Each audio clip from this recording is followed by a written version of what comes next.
Okay. Science and religion Manipur ke sene la paringa de sadok sarli ba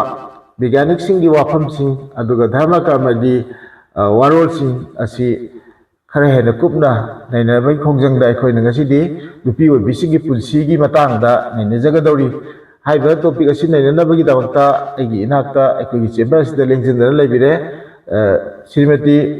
N Sunita Devi magasi writer ni iking thanglebi laibi haibidugi aduga makha tabda magna akogi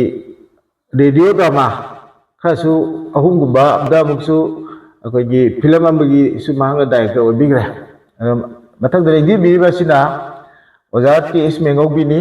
maksi CI college Bishnupur gi associate professor oina pubiramba English department da adugumba matik chaba oja mane maksu akogi nambol ki akoi writer club Manipur Nambol haidra malai haiba club asigi makoi ni maksi asang ba lifetime member ngaktani haina matang se thamjage makhata bada aina Sunita da thamjaningi warol si kai kam haina khana sigi haiba tango ngasigi topic ase mari lenana ehana wafam matang wahang matang hanjage maduti koi nupi haiba si kanano aduga nupi gi makhal sing khaidokna khone miyeng yengba yabra haiba wafam sing tang ai tanong phondai pakhom bibina haje okay thank you Sunita akoi na sum samasi kumna nainaja pada sum kumna yengjabada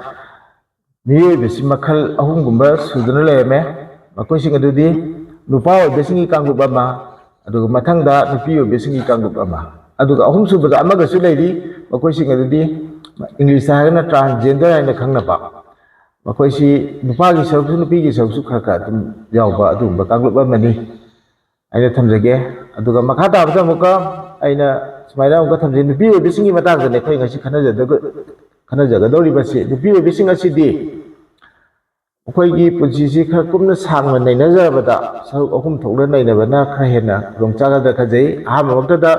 angang oi gi punsi mathang da leisabi phakpagi punsi mathang da mau gising da chalo matugi punsi smaina phase ahum thongna neneja bagi dang ama akoine logjeri makhata bada oja megogi na mu kari ta ai gisu wahang matang thangatsage samaja sida nupi obi singi phibam makoi bi daita si yamna chauna naina bagi ha naina ba ya bagi okay smaina haijage oja nupi singsi adugi matik samaj sida ai maroi ba haitare daita ma makoi de lei ai maroi ba daita ma adu daita si kai no ba muka khasugai na haijara ba ha ba samaj si de lei ba koi me ba hai ba ji ba si makhata na generation si sum chathan gi haita ga di angang nubi mathang generation si pokthar tragadi ya bana dia ga pokya de aduna basi pokaloi base nupi na de adu pokpa sida so mu adima dik risk le poni nupi ya nga ma unna ba hai basi life or death ki question ni I hada ba yai anga pokpa ngam da na de siba yai so ko tiba me ma ko de sago na ra ka maina yum pa la ka anga pokpa gi generation si maintain to bugi dai ta ma ko de leire mathang da mu angang sing do sawa ka da saga ka da apa ba ngang go hen ge o heloi akhang kan ba ngang go hen ge o heloi babung mara ta ba ngang go hen ge o heloi si ma khoi gi bu kut le ama bu kut le ma gi kut adigi mu mathang da akhoi gi laikai amada samaj amada leiba mi sing aduga imung gi mi sing aduga mari phagaran gi phagaran loi asida da imung du leiba lupa du machi manau lupa du mama mapa khari mak siga mari le henna ba bai tana da na nuksi janahan bagi basigi sui haiba ta basigi kaino si medium si nupi sing kan le nupi sing na ngami nupi phagadi aphaba macha leigani nupi phatagadi macha sing du kang hung jaigani asida da nupi duna phatraba lupa du ngoksin da ba ok da ba phatraba sa tor mayam to pe ai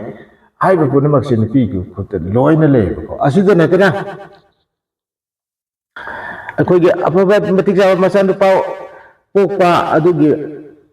Ibang manung sagai na tay gimari thamba asida na tanaw mali prithibi sida ingna chingna shanti lehen de loi ha sisu rupi gi makot le ha sintang thamjage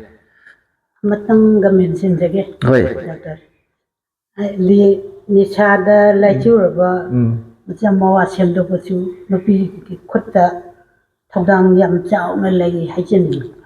ayamna laigra madu hore makha ta bada khanak siko bas fazaba yaroiba matang ni bas khare re emphasis pi bada ka we yene ai lomjage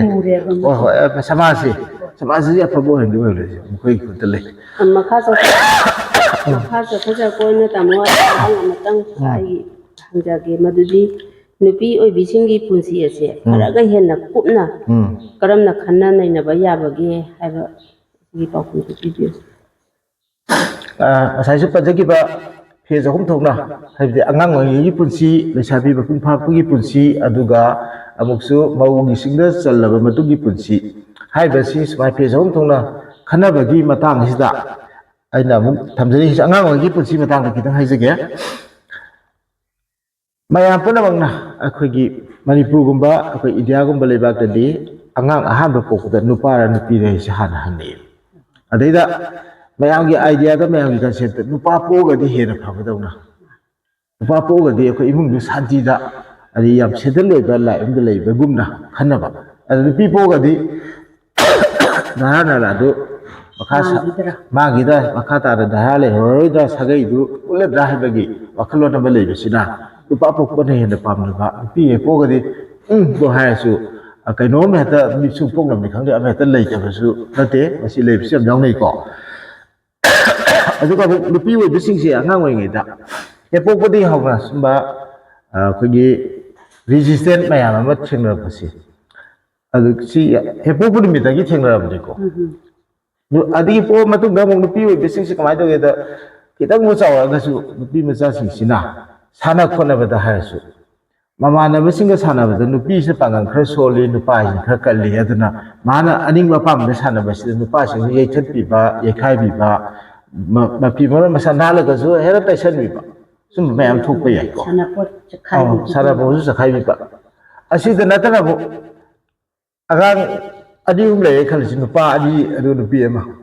ada mukoi khon ra pa kan da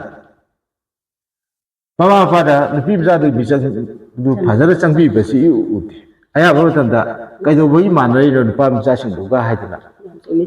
Ngangat pipa, secat pipa masih macam cing ni beko. Masih si masuk pada tinggal ni pak coba problem mama hai betul eh. Si nata betul school dah kare tam hai nak khalasi. School kara su nupi bisa sing sidi. Ayah baru tanda ko education le jadi. Nupa singguna hadana yengbiba chaibiba ngangbiba langnabiba kapaga halakpa su kunga yawi bani masina pingagi wari ni ko aduga bu makhata badaina smai gam thamjeringe laisabi phakpagi punsida muka amu haijage tamo matang sida khoi nupi macha amana laisabi pharakpa matamda mana karam makhangi awanungai hingnabage haibase khara su kainang ta haibi tam haijage Rupi maca singsi leisabi phak pai si pusi da ho ma chawam la bani ko kamai hong ge da kha ki tang detail oi hajira da mi bada ishor na pi ba khudor generation maintain tong na bada sexual organ sing develop to e badu tong na mon da hormone sing rupi gi hormone ngasai gi progesterone kai ba aduga estradiol kai ba estrogen kai ba sum hormone sing si hena thore aduna maraga ganda akhoi hakjagi passing ji chau khalakpa asida ratana asagi mapung mai phabagi film lakpa almasi chei tai thoi ka suba dai ni heta hore aduna nupi mja singa chei tai thoi gadi thagi khungka bai du lai masi a ma lakpa ji nupi mja sing ji ikai boy hangoi boy mangwa da pungning ga or ba pura la aduga mes lakpa hai bise masi angang ni na pi bani na kai mda khang pode mama pa na madu kai no khang na magi sini dai ne pin ga du pibi da na si ta godam ne adu ta godam ne ta pi ho da di kai ma ta da amot ta phije phigai na sini dai ne kin oi na madu sina ba ta infection ta ba lai na phu ku me am yaw ri ne simma le ne adagi mo ko pungning wakhal da ho me am nai ko pungning wakhal da ho ba lak pa si na ya hai ni ในชาวิภาคไปสิบางคนลาเลี้ยงบ่บ่อูบลุกเลยดิลุยบเนี่ยadu state kai lege da bakoi gi mai si emotion se yamna fluctuating oi pa kashina tab du coming ba kashina tu he dong ba kashina tab du ekta mood to change to smile lei adu ga makoi da mu lei ba phi ba mana nioi ba ni na so de pe pa si tha du pang tho haning ba de gi ara ma khawang ba sexual gi oi ba haw re adai da akoi da moi ba ta na phajana nupa masa sing na noi de langna kani nupa masa sing so khoi apa bodo bodo phangno khona na khoi da sumai to kani adu madu no khoi ya ga da brati ya oi da ni ko ka hai da adana bap ta ha mi sang ni adu ta hong da ta ga di khangong da ta nupa masa sing sim khoi aning ba puning yoi ba ar sai ta sexual aju bodo na maram ba ga nupi masa sing ji ka sai gi nam ha da na lai bin na khona khota khangong da ta kai ba angang ko so ki ta ga di maduna kai bu kai ge da nupi masa di pungning da adugi mate ikai hangkoi bana ba ga suicide to ga siba ya be phi mu la ko sigi stage ma le ba aduna nupi masa sing si sabi pu ga pha ko da mama mapa na adana bap ta na mai wa khong to bi ba masi phai phate smai to dam to da me ha bi tak pi ba ama ya kan da ka oi ai dai lu bo matang ne hai hoi kai lu matang ma le ko adugi mo nupi masa sing si pijit makta selasu kitang kom ne he selu bata kale ni humang sawi na daga na sana bai ni khang de kai mam to bata ngasai ki nupa masa sing ki mi ngok oi yam chung da adu nupa masa sing na nupi masa sing si mo khoi target to ai khoi aning ma pang pho phang no hona da nupi masa sing da sai ki dosa si target to ko da khoi dosa ta phe yaw ai aduna khangong da ga hauji ki matam chana bi da nupi masa sing si da mama pa da phajana habi da bagi ni khang de akhui da bai ni khang de nupa masa kha na pu ga restaurant da bija ba ga pitak ba da ka da sexual relationship lai ba angang ye thabi wa ha kongkai thora sigi posi kana gi responsible ha da mama mapa gi dai mama pa da ngang yeng bi hok da ba tak pi hok da ba ta bi hok da ba kai dong lai ba bi du a khoi na amasi khan ba ye go u ba ma da ka wai ajana gai to biter ba warak khara wat ki ba hai ta hoi ojana bi jam chumi warak pa hai bi se si batang se ne kita ko ka hai je ge ko warak pa bi si thai na di pu da sei da thang ko warak pa si cha na me adu ba hauji ti madu cha na tre kon na khara counseling bap ta da si tan na ba enyo mi nyong to na pa dai bu pi su deconstruction bu to su ataga kai no chin no ta ka ma si to si phatte ko si si mai la ka ni ko he be se ma khoi da fundamental idea da phajana le la ka ta bap ta min na bi to counseling hai counseling to bo na ta na hoji ba da fu sei be se se de ma si example ma hai jara da khoi gi le kai da khoi uncle am gi ma cha ni pi si khoi imu wanung na ya ta ba ma khang ra ba ne nupa ma yamna pat tan le lai su ta bi ba aduga yim par ka na kai to ga da ma ju khang da ba yim ji pa che to khre ba normally ba dina nupa me gi di nupi ju long da ba kan na khon na re ada akhoi na ma si ka mai to da ge na khan na ko de ko kom nupi ju phajana khoi psychiatrist ki doctor nu pu ga counseling pi ra ma si to ni si wa ka ni hojik chi matam yam lai ri ma phangoi da hai ba lai ti hai ba ni sing ba mai ama ma khoi da na pi ra da nupi mcha do life to ko na da nas ka tam da na nas ka oi da na adu su emi na sing oi da na hojik lecture oi ye lo ma se al mai ju apa da pa le yam phaba paw ni jamo asmai na counseling du ki power na ni lai ta ba na te ma asi akhoi da counseling ji ma da gori ni chang ne bang ki angang sing si ta adagi masina akhoi da maroi ba kha da ni ko hajari se ya me na kum da so mu lai ta ba di na te ma kha ta fa mu kari question nei na si ga सरकार की माइकैदगी nupi macha singda kari karamba miyang thambi bage masine ya phajai ba mata ma ai khoi ki sarkar si na su yam phajana ꯈꯟꯗꯕ ꯅꯠꯇꯦ ꯈꯜꯂꯤ ꯅꯨꯄꯤ ꯃꯆꯥꯁꯤꯡꯒꯤꯗꯃꯛꯇ ꯀꯣ ꯀꯔꯤ ꯈꯟꯒꯤ ꯀꯔꯤ ꯇꯧꯒꯦꯗ ꯍꯧꯖꯤꯛ ꯒꯣꯔꯃꯦꯟꯅ ꯃꯥꯁ ꯑꯣꯏꯅ ꯀꯣ social welfare department Beti Bachao Beti ꯕꯔꯥꯎ ꯍꯥꯏꯗꯣ ꯅꯨꯄꯤ ꯃꯆꯥꯁꯤꯡꯁꯦ ꯀꯟꯕꯤꯌꯨ ꯅꯨꯄꯤ ꯃꯆꯥꯁꯤꯡꯁꯦ ꯂꯥꯏꯔꯤꯛ ꯄꯥꯍꯜꯂꯨ ꯍꯩꯍꯜꯂꯨ ꯇꯝꯍꯜꯂꯨ ꯍꯥꯏꯕ ꯁꯤꯒꯤ ꯀꯦꯝꯄꯦꯟ ꯇꯧꯔꯤꯕꯅꯤ ꯑꯗꯒꯤ girl child ani pokpada prize piribani asida tana empower women empowerment act and act of pass on peace gi mo khoi mathawna maringen phudok na ba sana khona bado su lai su ta bado su khoi khudok ja mayam pi ba ji government tawri anu pi sa sing bo hadana yengdana ba akoi counseling pi ba gi thawk su mayam tawri asina saka gi wani general population da khawai to gi da akoi pi ba sa sing se lambi makta akoi manipur da kya thena de akoi mapan da thengna bada bus ama tong bada nupi macha kakhalaba si chingdo hangraba nupi macha singdu da ladies first aina man bhai tawai ko ladies first ticket makta kaga su railway da khangdi cinema yengbai khangdi kainom gi wasu ko queue ma lai ta di ladies first ko se di lai wakti gan nupi macha singda ham chance pi da sigi topic sima adu swaina pajana sun pimcha singbogi yam munna khande bi be matang oire sarkar sum khoi da makta tawbe aba kai kai na tawbiri adubu bad amale asu yam na tawbi na ko ai khoi gi karaw mkhara yam kanna yet pa yaw da ma te dharma na maram wa kan da khodama na khoi hindu dharma se hindu dharma da sati mai tha ba be matang ni ko sati mai tha ji hore mogi sing la si ko mogi tang tha ada dharma sing sina nupi macha sing si kana gumba dharma kharle dharma duda nupa na nupi si mari bo lon yai ka hai ko aduga nupi dana nupa di lon bi si ya ji smile si nupi da ko gi pawar mana da ba kai nom ni ko dharma da pi si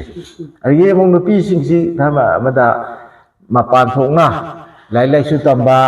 agi pj komna cinema kumba radio da tv da pau pa ba agi khagi khabar gi kagas ki media reporter oi base ya de hai ba suman akan be instruction le ba lo khara ta ma sing kharle adu ma sin nupi sing da khudong thingai oi ba po amati oi moi de khudong chaw da phang de ba mani and sport da su tawri ni da ma matang sida doctor nupadi taragi mapuni sami mapuni nupidi ama khaktagi ni ka haiba aro akhoi samaj sigi wang madadi nupi ahum la paliga langstar ka se yam na pali de adu akhoi gi culture tradition ga tanna da bi hai ta ta mo ko aduga makha kitang ai na sabda ja sumai lei dharma singse sina nupi ga nupa ga manabagi rasi piram da bana ya mani kha budi manana pi bisu lei aduga akhoi lam khoi keno kashmir ga tanana leiba lam akhoi kariya ladak ta di sumai to ya nupi amana nupa mari nga lo sa dei masima exceptionally ko adu kari kino na ina mon thika sabata lamje adu mati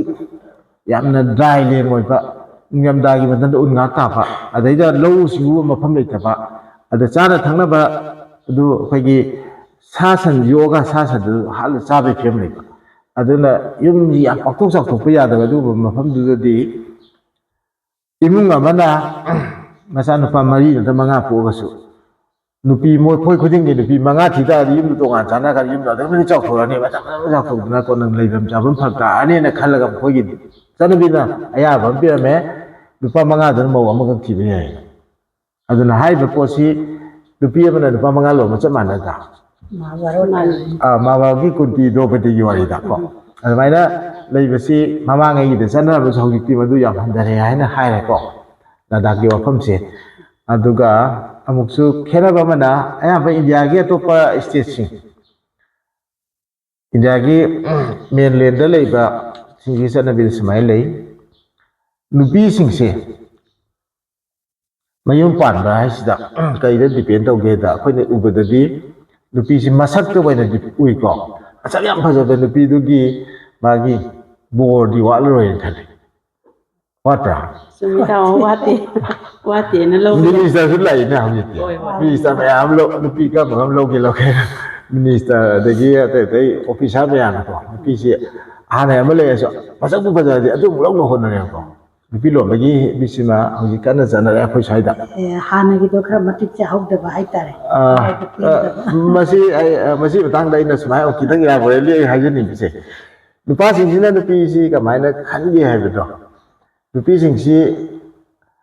ꯐꯪꯗ꯭ꯔꯤꯉꯩ ꯂꯧꯗ꯭ꯔꯤꯉꯩꯗꯗꯤꯀꯣ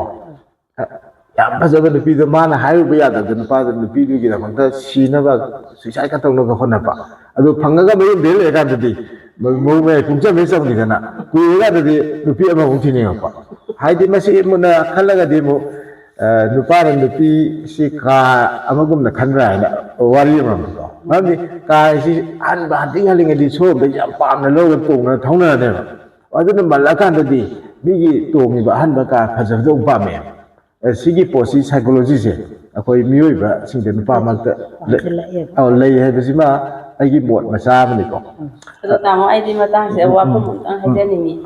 ꯃꯔꯝꯗꯤ ꯑꯩꯈꯣꯏꯒꯤ ꯅꯨꯄꯤꯒ ꯀꯥꯔꯒ ꯑꯅꯤꯗꯣ ꯆꯥꯡ ꯆꯝꯅꯕꯗꯤ ꯍꯧꯅꯗꯕ꯭ꯔꯥ ꯈꯟꯖꯩꯌꯦꯕ ꯃꯤꯒꯤ ꯑꯄꯥꯝꯕꯗꯨꯒꯤ ꯋꯥꯔꯤꯅꯤ compare ꯇꯧꯕꯗꯤ ꯃꯇꯤꯛ ꯆꯥꯗꯦ ꯅꯨꯄꯥꯁꯤꯡꯒꯤ ꯆꯦ ꯂꯦꯞꯇꯦ ꯍꯥꯏꯕꯁꯤ ꯏꯐꯣꯡ ꯐꯣꯡꯅ ꯇꯥꯛꯄ ꯑꯗꯨꯒꯨꯝꯕ ꯈꯨꯗꯝ ꯑꯃꯅꯤꯁꯨ ꯍꯥꯏꯖꯅꯤꯡꯉꯤ ꯇꯧꯔꯦ ꯑꯗꯨꯝ ꯑꯗꯣ ꯅꯨꯄꯥꯁꯤꯡꯁꯤꯒ ꯂꯩꯕ ꯃꯥꯏꯟꯗꯣ ꯑꯩꯈꯣꯏ ꯃꯦꯟꯇꯦꯂꯤꯇꯤꯗꯣ ꯌꯥꯝꯅ ꯐ꯭ꯂꯛꯆꯨꯌꯦꯇꯤꯡ ꯑꯣꯏꯕ ꯍꯣꯡꯗꯣꯛ ꯍꯣꯡꯖꯤꯟ ꯍꯥꯏꯗꯤ ꯄꯣꯠꯁꯤ ꯃꯜꯂꯗꯤ ꯍꯦꯛꯇ ꯄꯥꯝꯗꯕ ꯑꯗꯣ ꯑꯍꯟꯕ ꯑꯃ ꯍꯦꯛ ꯄꯥꯝꯃꯛꯄ ꯃꯁꯤ ꯅꯨꯄꯤꯁꯨ ꯑꯗꯨꯝ ꯇꯧꯗꯕꯗꯤ ꯅꯠꯇꯦꯀꯣ ꯅꯨꯄꯤꯁꯨ ꯃꯜꯂꯗꯤ ꯍꯦꯛꯇ ꯄꯥꯝꯗꯦ ꯁꯅꯥꯅꯤ ꯅꯨꯄꯥꯅꯤ ꯈꯪꯗꯦ ꯃꯥꯒꯤ ꯐꯅꯦꯛꯁꯨ ꯃꯜꯂꯗꯤ ꯍꯦꯛꯇ ꯁꯦꯠꯅꯤꯡꯗꯦꯀꯣ ꯑꯍꯟꯕ ꯄꯥꯝꯕꯁꯤ ꯃꯤ ꯄꯨꯡ ꯈꯨꯗꯤꯡꯃꯛꯇ ꯂꯩꯕ ꯃꯦꯟꯇꯦꯂꯤꯇꯤ ꯀꯟꯗꯤꯁꯟ ꯑꯃꯅꯦꯕ ꯑꯗꯨꯕꯨ ꯅꯨꯄꯥꯁꯤꯡꯅ ꯅꯨꯄꯤꯗꯁꯨ ꯃꯁꯤ ꯄꯣꯠꯁꯤ ꯋꯥꯈꯜꯁꯤ ꯂꯩ ꯑꯗꯨꯒ ꯅꯨꯄꯤꯁꯤꯡꯗꯤ ꯑꯗꯨ ꯂꯩꯇꯦꯕ ꯃꯔꯝꯗꯤ ꯅꯨꯄꯤꯅ ꯃꯥꯒꯤ ꯋꯥꯟꯁ ꯑꯃꯨꯛꯇꯪ ꯃꯌꯨꯝ ꯄꯥꯟꯈ꯭ꯔꯒꯗꯤ ꯅꯨꯄꯥꯗꯨ ꯐꯖꯒꯦꯔꯥ ꯊꯤꯒꯦꯔꯥ ꯉꯧꯒꯦꯔꯥ ꯃꯨꯒꯦꯔꯥ ꯄꯤꯛꯀꯦꯔꯥ ꯆꯥꯎꯒꯦꯔꯥ ꯋꯥꯔꯤꯕ ꯃꯥꯒꯤ ꯂꯥꯏꯕꯛꯇ ꯇꯝꯃꯕꯅꯤꯅ ꯃꯗꯨ ꯈꯪꯗꯣꯛꯄ ꯑꯗꯩ ꯈꯟꯗꯣꯛꯄ ꯍꯩꯔꯦꯕ ꯑꯗꯨꯒ ꯅꯨꯄꯥꯁꯤꯡꯗꯨꯒꯤ ꯃꯥꯗꯨꯒꯤ ꯅꯨꯄꯤꯅꯤ ꯍꯥꯏꯗꯅ ꯃꯥ ꯁꯃꯥꯖꯗ ꯃꯁꯛ ꯇꯥꯛꯅ ꯂꯩꯅꯕ ꯍꯣꯠꯅꯩ ꯑꯗꯨ ꯃꯥꯒꯤ ꯃꯆꯥꯗꯨ ꯅꯨꯄꯥꯗꯨꯒꯤ ꯃꯆꯥꯗꯣ ꯅꯨꯄꯤꯗꯨꯅ ꯄꯣꯛꯄꯤꯔꯒ ꯆꯥꯎꯅꯕ ꯌꯣꯛꯇꯅ ꯈꯣꯠꯇꯅ ꯊꯥꯛꯇꯅ ꯑꯔꯣꯏꯕꯤ ꯍꯣꯠꯅꯖꯩꯕ ꯑꯗꯨ ꯍꯣꯔꯦꯁ ꯅꯨꯄꯥꯅꯗꯤ ꯃꯥꯅ ꯃꯥꯒꯤ ꯅꯨꯄꯤꯗꯨ ꯄꯥꯝꯖꯕ ꯅꯨꯄꯤꯗꯨ ꯊꯤꯔꯒ ꯑꯉꯥꯡ ꯄꯣꯛꯑꯁꯨ ꯈꯨꯗꯣꯡꯆꯥꯕ ꯐꯪꯉꯗꯤ ꯑꯇꯣꯞꯄ ꯅꯨꯄꯤ ꯑꯃꯅ ꯍꯦꯛ ꯀꯥꯏꯍꯧꯕꯗ ꯃꯁꯛ ꯌꯥꯝ ꯐꯖꯕꯤ ꯗꯨꯀꯥꯟꯒꯤ ꯅꯨꯄꯤ ꯑꯃꯅ ꯍꯦꯛ ꯀꯥꯏꯍꯧꯕꯗ ꯅꯨꯄꯥꯗꯤ ꯍꯦꯛꯇ ꯉꯥꯎꯕ ꯍꯧꯔꯛꯇꯕ ꯅꯠꯇꯦꯕ ꯁꯤꯒꯤ ꯃꯦꯟꯇꯦꯂꯤꯇꯤꯁꯤ ꯈꯦꯠꯅꯕꯁꯤ ꯂꯩ ꯍꯥꯏꯕꯗꯨꯃꯇꯪ ꯃꯌꯥꯝꯗ ꯊꯝꯖꯅꯤꯡꯕꯅꯤꯀꯣ ꯑꯗ ꯂꯪꯊꯣꯛꯑꯝꯃꯒ ꯂꯥꯛꯄ ꯅꯨꯄꯥ ꯍꯥꯏꯁꯦ ꯑꯇꯥꯡꯕꯅꯤ ꯃꯥꯅꯦ ꯅꯨꯄꯥꯒꯤ ꯀꯩꯅꯣꯁꯤꯗꯤ ꯁꯤꯅꯤ ꯁꯤ ꯍꯥꯏꯔꯒ ꯅꯨꯄꯥꯁꯤꯡ ꯍꯣꯟꯕꯩ ꯋꯥ ꯅꯠꯇꯦꯀꯣ ꯅꯨꯄꯥ ꯂꯣꯏ ꯇꯧꯏ ꯍꯥꯏꯕ ꯅꯠꯇꯦ ꯅꯨꯄꯥ ꯈꯔꯅ ꯇꯧꯏ ꯍꯥꯏꯕꯁꯤꯡꯗꯪ ꯊꯝꯖꯒꯦ ꯑꯗꯨꯒ ꯃꯈꯥ ꯑꯃꯇꯪꯒ ꯍꯥꯏꯖꯧꯈꯤꯒꯦ ꯉꯁꯥꯏꯒꯤ ꯅꯨꯄꯤꯁꯤꯡꯁꯤꯒꯤ ꯂꯨꯍꯣꯡ ꯈꯣꯡꯗꯣꯡꯕꯗ ꯑꯐꯕ ꯅꯨꯄꯥ ꯐꯪꯕ ꯐꯪꯗꯕꯁꯦ ꯃꯁꯛꯇ ꯑꯌꯥꯝꯕ ꯗꯤꯄꯦꯟ ꯇꯧꯔꯦ ꯃꯁꯛꯅ ꯑꯗꯨꯛꯀꯤ ꯃꯇꯤꯛ ꯐꯖꯈ꯭ꯔꯕ ꯈꯨꯗꯝ ꯑꯣꯏꯅ ꯍꯤꯟꯗꯤ ꯐꯤꯂꯝꯗ ꯀꯨꯝꯂꯤꯕ ꯍꯦꯃꯥ ꯃꯥꯂꯤꯅꯤ ꯑꯣꯏꯒꯦꯔꯥ ꯑꯗꯒꯤ ꯃꯥꯙꯨꯔꯤ ꯗꯤꯛꯁꯤꯠ ꯑꯣꯏꯒꯦꯔꯥ ꯃꯈꯣꯏꯅ ꯑꯄꯥꯝꯕ ꯅꯨꯄꯥꯗꯣ ꯇꯥꯞ ꯍꯦꯛꯇ ꯂꯧꯕ ꯐꯪꯕꯒꯤ ꯐꯤꯕꯝꯅꯤ ꯃꯁꯛꯇꯨꯅ ꯑꯗꯨꯒ ꯃꯁꯛꯇꯨ ꯊꯤꯕ ꯌꯥꯕ ꯊꯤꯔꯒꯗꯤ ꯅꯨꯄꯥꯅ ꯄꯥꯝꯕꯤꯗ꯭ꯔꯒꯗꯤ ꯃꯥꯅ ꯅꯨꯄꯥꯗꯣ ꯀꯥꯏꯍꯧꯕꯁꯨ ꯌꯥꯗꯦ ꯅꯨꯄꯥꯅꯕꯨ ꯄꯥꯝꯗ꯭ꯔꯕ ꯐꯅ ꯍꯧꯔꯁꯨ ꯍꯦꯛꯇ ꯍꯨꯟꯗꯣꯛꯑ ꯆꯠꯈꯤꯅꯦꯕꯀꯣ ꯑꯗꯨꯒ ꯑꯃꯨꯛ ꯅꯨꯄꯤꯗꯨꯅꯕꯨ ꯌꯥꯝ ꯄꯥꯝꯃꯕ ꯅꯨꯄꯥꯗꯨꯅ ꯅꯨꯄꯤꯗꯨ ꯌꯥꯝ ꯄꯥꯝꯃꯕ ꯑꯗꯨ ꯅꯨꯄꯤꯗꯨꯅ ꯅꯨꯄꯥꯗꯨ ꯄꯥꯝꯗ꯭ꯔꯐꯥꯎꯗ ꯅꯨꯄꯥꯗꯨꯅ ꯍꯟꯖꯤꯟ ꯇꯜꯂꯛꯑꯗꯤ ꯅꯨꯄꯤꯗꯨ ꯄꯨꯛꯅꯤꯡꯗꯣ ꯑꯣꯜꯂꯛꯑꯦꯕ ꯑꯗꯨꯒ ꯅꯨꯄꯥꯗꯨꯗ ꯂꯩꯔꯦꯕ ꯃꯁꯛ ꯊꯤꯒꯦꯔꯥ ꯃꯔꯨ ꯑꯣꯏꯒꯦꯔꯥ ꯀꯟꯗ꯭ꯔꯪ ꯑꯣꯏꯒꯦꯔꯥ ꯑꯗꯨ ꯅꯨꯄꯥꯗꯨ ꯍꯦꯛꯇ ꯂꯩꯁꯜꯂꯛꯑꯦꯕꯀꯣ ꯁꯤꯅꯤ ꯑꯩꯅ ꯃꯌꯥꯝꯗ ꯊꯝꯖꯅꯤꯡꯉꯤꯁꯦ ꯑꯗꯨ ꯃꯁꯤ ꯅꯨꯄꯤꯒꯤ ꯋꯥꯈꯜꯅ ꯈꯔ ꯍꯦꯟꯅ ꯀꯩꯅꯣ ꯑꯃꯨꯛ ꯑꯩꯈꯣꯏꯒꯤ ꯐ꯭ꯂꯛꯆꯨꯌꯦꯁꯟ ꯂꯩ ꯅꯨꯄꯥꯅ ꯔꯤꯖꯤꯠ ꯑꯣꯏ ꯑꯗꯩ ꯑꯇꯣꯞꯄ ꯑꯝꯇꯪꯒ ꯑꯃꯨꯛꯀ ꯊꯝꯖꯒꯦ ꯈꯟꯅꯔꯤꯉꯩꯗ ꯑꯩꯅ ꯊꯦꯡꯅꯕꯗ ꯑꯩꯁ ꯑꯥꯏ ꯕꯤ ꯄꯣꯖꯤꯇꯤꯚ ꯑꯣꯏꯕ ꯅꯨꯄꯥꯁꯦ ꯄꯣꯖꯤꯇꯤꯚ ꯑꯣꯏꯗꯕ ꯅꯨꯄꯤ ꯃꯁꯛꯁꯨ ꯑꯗꯨꯝ ꯐꯖꯔꯤꯕ ꯄꯣꯖꯤꯇꯤꯚ ꯑꯣꯏ ꯈꯪꯅ ꯅꯨꯄꯥꯁꯤꯅ ꯑꯗꯨꯝꯃꯛ ꯅꯦꯅ ꯁꯨꯝ ꯇꯛꯄꯗ ꯀꯣꯟꯅꯪꯗꯗꯤ ꯅꯨꯄꯥꯗꯨ ꯌꯥꯔ ꯂꯩꯊꯣꯛꯈ꯭ꯔꯦꯕ ꯑꯗꯨ ꯀꯔꯤꯒꯨꯝꯕ ꯃꯇꯝꯗ ꯅꯨꯄꯤꯗꯣ ꯑꯩꯁ ꯑꯥꯏ ꯕꯤ ꯄꯣꯖꯤꯇꯤꯚ ꯑꯣꯏꯔꯦ ꯈꯜꯂꯣꯅꯦ ꯅꯨꯄꯤꯗꯨ ꯂꯧꯅꯤꯡꯗꯅ ꯉꯥꯏꯇ ꯀꯩꯅꯣ ꯇꯧꯔ ꯅꯨꯄꯤꯗꯨ ꯃꯥꯅ ꯂꯧꯒꯦꯗꯤ ꯍꯣꯠꯅꯔꯣꯏ ꯈꯜꯂꯔꯣꯏ ꯑꯗꯨꯒ ꯂꯧꯁꯤ ꯂꯧꯔꯣꯏꯕ ꯂꯩꯊꯣꯛꯈꯤꯅꯦꯕ ꯈꯦꯠꯅꯔꯤꯁꯦ ꯑꯅꯤꯁꯤ ꯈꯦꯠꯅꯕꯁꯤ ꯁꯤ ꯂꯩꯌꯦꯕ ꯑꯗꯣ ꯇꯥꯃꯣ ꯃꯇꯥꯡꯁꯤꯗ ꯑꯩ ꯋꯥꯍꯪ ꯑꯃꯇꯒ ꯍꯪꯖꯒꯦ ꯃꯗꯨꯗꯤ ꯑꯩꯈꯣꯏꯒꯤ ꯅꯨꯄꯤ ꯃꯆꯥ ꯑꯃꯅ ꯂꯩꯁꯥꯕꯤ ꯃꯄꯨꯡ ꯐꯥꯔꯛꯇꯅ ꯃꯥꯅ ꯃꯌꯨꯝ ꯃꯀꯩ ꯄꯥꯟꯕ ꯌꯥꯕꯒꯤ ꯃꯇꯝ ꯌꯧꯔꯛꯄꯁꯤꯗ ꯍꯥꯏꯔꯤꯕ ꯂꯩꯁꯥꯕꯤ ꯃꯄꯨꯡ ꯐꯥꯔꯛꯑꯕꯤ ꯑꯁꯤꯒꯤ ꯄꯨꯛꯅꯤꯡ ꯋꯥꯈꯜꯗ ꯀꯔꯝꯕ ꯑꯍꯣꯡꯕ ꯂꯥꯛꯀꯗꯒꯦ ꯍꯥꯏꯕ ꯑꯗꯨꯝꯇꯪꯒ ꯍꯥꯏꯕꯤꯌꯨ ꯂꯩ ꯊꯝꯖꯒꯦ ꯁꯨꯃꯥꯏꯅ ꯂꯩ ꯅꯨꯄꯤ ꯃꯆꯥꯁꯤ ꯄꯨꯡꯈꯛ ꯆꯥꯎꯕꯗ ꯅꯠꯇꯅ ꯂꯩꯁꯥꯕꯤ ꯃꯄꯨꯡ ꯐꯥꯗ ꯃꯌꯨꯝ ꯃꯀꯩ ꯄꯥꯟꯕ ꯃꯇꯝ ꯌꯧꯔꯒꯗꯤ ꯑꯩꯁꯤ ꯌꯨꯝ ꯀꯗꯥꯏꯗ ꯄꯥꯟꯒꯗꯒꯦ ꯀꯅꯥꯗ ꯄꯥꯟꯒꯗꯒꯦ ꯀꯔꯝꯕ ꯅꯨꯄꯥꯗ ꯄꯥꯟꯒꯗꯒꯦ ꯍꯥꯏꯕ ꯋꯥꯈꯜ ꯑꯃꯁꯨ ꯂꯥꯛꯇꯕ ꯅꯠꯇꯦ ꯑꯗꯨꯕꯨ ꯃꯥꯅ ꯄꯥꯟꯒꯗꯕ ꯄꯥꯝꯃꯤꯕ ꯅꯨꯄꯥꯗꯣ ꯃꯗꯨ ꯈꯣꯏꯃꯨ ꯍꯥꯏꯇꯥꯔꯦ ꯈꯣꯏꯃꯨꯁꯤ ꯂꯥꯛꯇ꯭ꯔꯒꯗꯤ ꯂꯩꯗꯣ ꯎꯄꯥꯏ ꯂꯩꯇ꯭ꯔꯦ ꯈꯣꯏꯃꯨꯁꯤ ꯇꯣꯡꯉꯗ꯭ꯔꯒꯗꯤꯀꯣ ꯑꯗꯨꯃꯥꯏꯅ ꯎꯄꯥꯏ ꯂꯩꯇꯕ ꯇꯤꯡꯉꯛ ꯌꯦꯡꯉꯒ ꯁꯨꯝ ꯄꯪꯂꯩ ꯂꯩꯕꯒꯤ ꯐꯤꯕꯝ ꯑꯃ ꯂꯩ ꯑꯗꯨꯅ ꯃꯈꯣꯏꯒꯤ ꯄꯨꯛꯅꯤꯡꯒꯤ ꯋꯥꯈꯜꯁꯤ ꯁꯣꯟꯊꯖꯩ ꯅꯨꯄꯥ ꯑꯃꯇꯅ ꯂꯥꯛꯑꯒ ꯍꯥꯏꯕꯤꯗ꯭ꯔꯕ ꯑꯗꯒꯤ ꯅꯨꯡꯁꯤ ꯑꯩ ꯄꯥꯝꯃꯤꯒ ꯍꯥꯏꯕꯤꯕ ꯌꯥꯎꯗ꯭ꯔꯒꯗꯤ ꯌꯥꯝ ꯄꯨꯛꯅꯤꯡ ꯋꯥꯈꯜ ꯁꯣꯟꯊꯖꯩꯕ ꯑꯗꯨꯕꯨ ꯀꯔꯤꯒꯨꯝꯕ ꯃꯇꯝꯗ ꯅꯨꯄꯥ ꯃꯌꯥꯝ ꯆꯪ ꯇꯥꯟꯅꯕ ꯅꯨꯄꯤꯁꯦ ꯃꯁꯛ ꯌꯥꯝ ꯐꯖꯔꯛꯄ ꯃꯌꯥꯝ ꯇꯥꯟꯅꯔꯕ ꯑꯗꯨ ꯅꯨꯄꯤꯁꯤ ꯍꯤꯃꯠꯅꯕ ꯀꯥꯔꯦꯕꯀꯣ ꯑꯩ ꯃꯉꯥꯏꯔꯦ ꯐꯖꯔꯤꯁꯦ ꯑꯩ ꯃꯌꯥꯝꯁꯪ ꯄꯥꯝꯕꯤꯔꯦ ꯃꯌꯥꯝꯁꯪ ꯇꯥꯟꯅꯕꯤꯔꯦꯅ ꯃꯉꯣꯟꯗ ꯍꯤꯃꯠ ꯑꯃ ꯂꯥꯛꯑꯦ ꯑꯗꯨꯅ ꯉꯁꯤꯅ ꯑꯃꯒ ꯑꯃꯨꯛ ꯄ꯭ꯔꯣꯒ꯭ꯔꯥꯝ ꯊꯥꯕ ꯌꯥꯏ ꯍꯌꯦꯡ ꯑꯃꯒ ꯑꯃꯨꯛ ꯄ꯭ꯔꯣꯒ꯭ꯔꯥꯝ ꯊꯥꯕ ꯌꯥꯏ ꯀꯣꯟꯅꯪꯗꯗꯤ ꯃꯥ ꯃꯥꯡꯕꯁꯨ ꯌꯥꯏ ꯍꯩ ꯁꯤꯡꯍꯧꯗ꯭ꯔꯒꯗꯤ ꯁꯤ ꯐꯤꯕꯝꯗ ꯂꯩ ꯑꯗꯨꯒ ꯑꯃꯨꯛ ꯑꯇꯣꯞꯄ ꯑꯃꯅ ꯂꯨꯍꯣꯡꯕꯒꯤ ꯃꯇꯥꯡ ꯌꯧꯔꯛꯇꯅ ꯂꯨꯍꯣꯡꯕꯒꯤ ꯇꯥꯟꯐꯝꯁꯤꯗ ꯅꯨꯄꯤ ꯑꯣꯏꯕꯁꯤꯡꯁꯦ ꯑꯩꯅ ꯂꯩꯒꯗꯣꯏ ꯅꯨꯄꯥꯁꯦ ꯀꯔꯝꯕꯅꯣ ꯀꯅꯥꯅꯣ ꯍꯥꯏꯕꯗꯨ ꯃꯥꯅ ꯈꯟꯕꯗꯒꯤ ꯋꯥꯡꯃꯗ ꯎꯜꯇꯥ ꯄꯨꯜꯇꯥ ꯊꯣꯛꯄꯁꯨ ꯑꯗꯨꯝ ꯌꯥꯎꯏ ꯑꯗꯨꯅ ꯁꯤꯗ ꯃꯣꯏ ꯌꯥꯝ ꯈꯟꯗꯦ ꯑꯩꯅ ꯂꯩꯗꯣꯏ ꯅꯨꯄꯥꯁꯤꯕꯨ ꯀꯅꯥꯅꯣ ꯍꯥꯏꯅ ꯈꯪꯗꯕ ꯃꯇꯥꯡꯗ ꯑꯗꯩ ꯅꯨꯡꯁꯤꯅꯕꯗ ꯂꯩꯕ ꯃꯇꯥꯡ ꯑꯗꯨꯒ ꯌꯥꯏ ꯌꯥꯏꯇꯝꯕꯗ ꯂꯩꯕ ꯃꯇꯥꯡ ꯀꯣ ꯁꯤꯒꯨꯝꯕꯁꯨ ꯃꯌꯥꯝ ꯑꯃ ꯂꯩ ꯁꯤꯒꯤ ꯋꯥꯈꯜꯁꯤ ꯃꯈꯣꯏꯗ ꯀꯅꯥꯗ ꯂꯩꯗꯒꯦ ꯍꯥꯏꯕꯒꯤ ꯑꯗꯒꯤ ꯑꯩꯕꯨ ꯌꯨꯝ ꯄꯥꯟꯕꯗ ꯑꯐꯕ ꯅꯨꯄꯥꯗ ꯄꯥꯟꯒꯗ꯭ꯔꯥ ꯏꯅꯥꯛ ꯈꯨꯟꯕ ꯅꯨꯄꯥꯗ ꯄꯥꯟꯒꯗ꯭ꯔꯥ ꯂꯥꯏꯔꯕꯗ ꯄꯥꯜꯂꯒ ꯑꯩꯕꯨ ꯄꯠ ꯄꯠꯇꯨꯅ ꯂꯩꯒꯗ꯭ꯔꯥ ꯅꯨꯄꯥꯗꯨꯅꯕꯨ ꯍꯌꯦꯡ ꯊꯤꯅ ꯇꯧꯕꯤꯒꯗ꯭ꯔꯥ ꯂꯨꯅ ꯇꯧꯕꯤꯔꯣꯏꯗ꯭ꯔꯥ ꯍꯥꯏꯕꯒꯤ ꯋꯥꯈꯜꯁꯤ ꯃꯈꯣꯏꯗ ꯂꯩꯇꯕ ꯅꯠꯇꯦ ꯁꯨꯝꯕ ꯃꯌꯥꯝ ꯃꯈꯣꯏ ꯈꯟꯗꯕ ꯅꯠꯇꯦ ꯑꯗꯨ ꯇꯧꯐꯝ ꯊꯣꯛꯄ ꯃꯇꯝꯗꯨꯒꯤ ꯃꯥꯒꯤ ꯖꯧꯕꯣꯟꯒꯤ ꯄꯨꯟꯁꯤꯅꯤꯅ ꯏꯔꯥꯡꯒꯤ ꯃꯁꯥꯗ ꯂꯩꯕꯅꯤꯅ ꯏꯔꯥꯡ ꯆꯦꯟꯕꯅꯤꯅ ꯐꯤꯖꯦ ꯂꯩꯇꯦꯡ ꯃꯌꯥꯝ ꯁꯦꯠꯅꯔꯤꯕꯗꯣ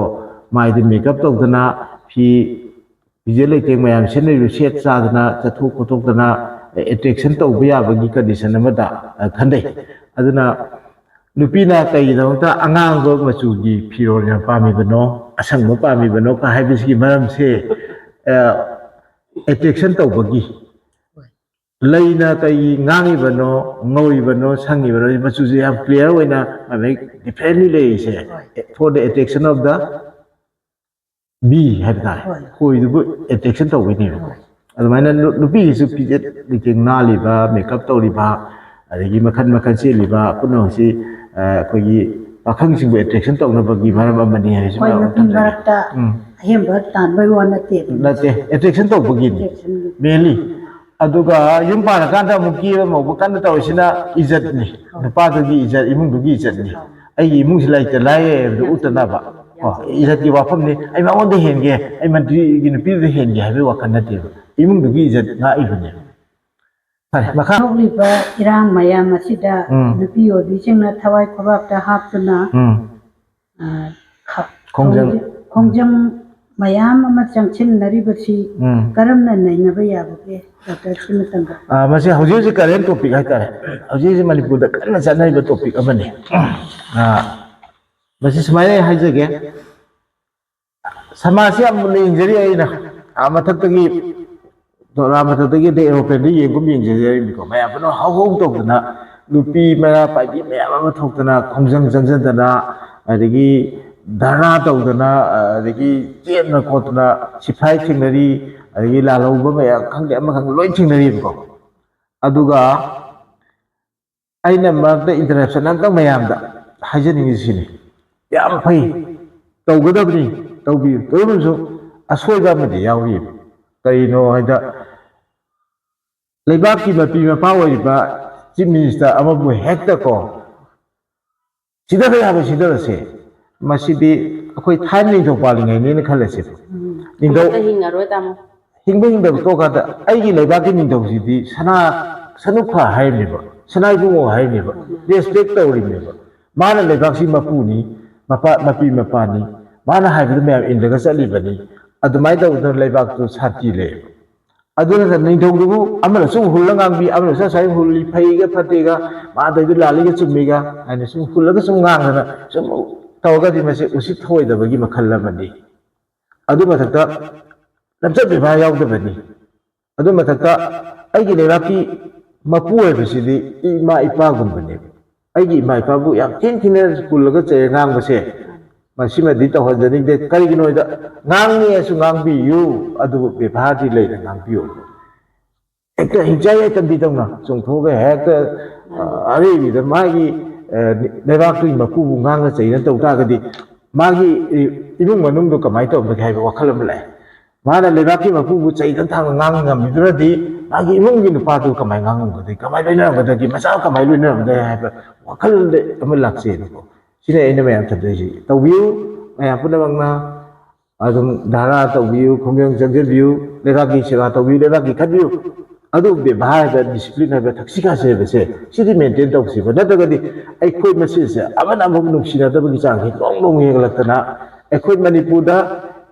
ꯑꯅꯤ ꯂꯣꯡꯕꯤ ꯍꯥꯏꯇꯥꯔꯦ ꯑꯦꯁꯣꯁꯤꯌꯦꯁꯟ ꯑꯣꯏꯒꯦꯔꯥ ꯑꯣꯔꯒꯅꯥꯏꯖꯦꯁꯟ ꯑꯣꯏꯒꯦꯔꯥ ꯁꯤ.ꯑꯦꯁ ꯑꯣꯏꯒꯦꯔꯥ ꯑꯃ ꯍꯦꯛ ꯂꯩꯕꯗ ꯑꯅꯤ ꯊꯣꯛꯄꯁꯦ ꯃꯁꯤ ꯀꯩꯒꯤꯅꯣꯅ ꯃꯨꯟꯅ ꯌꯦꯡꯖꯕ ꯀꯥꯟꯗ ꯑꯃꯒ ꯎꯁꯤꯟꯅꯗꯕ ꯗꯤꯁꯤꯄ꯭ꯂꯤꯟ ꯌꯥꯎꯗꯕ ꯊꯛꯁꯤ ꯈꯥꯁꯤ ꯌꯥꯎꯗꯕꯗꯒꯤ ꯃꯥꯅ ꯀꯔꯤ ꯇꯧꯕ ꯉꯝꯃꯒ ꯑꯩ ꯀꯔꯤ ꯉꯝꯃꯣꯏꯗꯒꯦ ꯍꯥꯏꯕ ꯋꯥꯈꯜ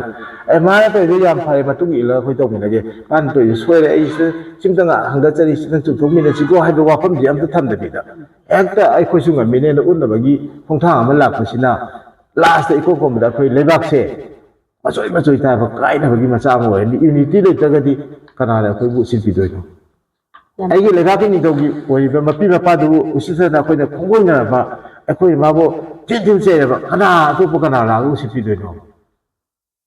ꯃꯥꯅꯤ ꯇꯥꯃꯣ ꯂꯩꯕꯥꯛꯀꯤ ꯃꯄꯤ ꯃꯄꯥꯗꯨꯅ ꯅꯪꯉꯤꯕ ꯏꯀꯥꯏꯕꯗꯣ ꯑꯩꯈꯣꯏ ꯄ꯭ꯔꯖꯥ ꯑꯣꯏꯕ ꯑꯩꯈꯣꯏꯒꯤ ꯁꯔꯨꯛꯁꯨ ꯌꯥꯎꯔꯤꯕꯅꯦꯕ ꯁꯤ ꯍꯥꯏꯅ ꯃꯌꯥꯝꯗꯤ ꯈꯟꯕ ꯃꯟꯇ꯭ꯔꯤ ꯐꯥꯗꯤꯒꯤ ꯄꯩꯁꯥ ꯆꯥꯕꯅꯤꯒ ꯑꯩ ꯑꯗꯨꯒꯤ ꯋꯥꯁꯨ ꯅꯠꯆꯗꯦ